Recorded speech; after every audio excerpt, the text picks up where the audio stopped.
For me, Tarpon Springs is a really magical place. I mean, there's few places that you'll ever find that has the charm of Tarpon Springs. I'm Nicholas Toth, and I'm a master helmet maker.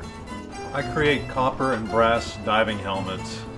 It's a craft that was taught to me by my grandfather, Anthony Elias, who is also a very well-known craftsman here in Tarpon Springs.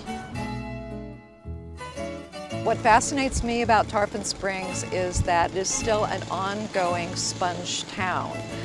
The Greek community here was born out of the sponge industry. They came here because of the sponge industry. Even if most of the people here are no longer in it, they still have very nostalgic connections and family roots in the sponge industry.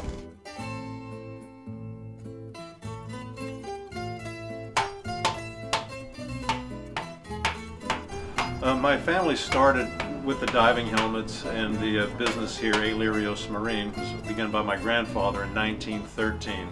Anything that wasn't wood on a sponge boat, my grandfather could make. The helmet, for me, have always been something magical about them. I mean, it reminds me of when I was a little boy watching 1950s sci-fi movies in like some sort of outer space robot.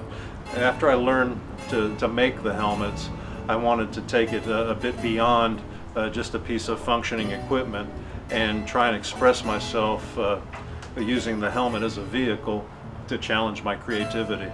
It's a rather time-consuming process to create one of these, but it's something that brings me a lot of satisfaction and pride in doing so.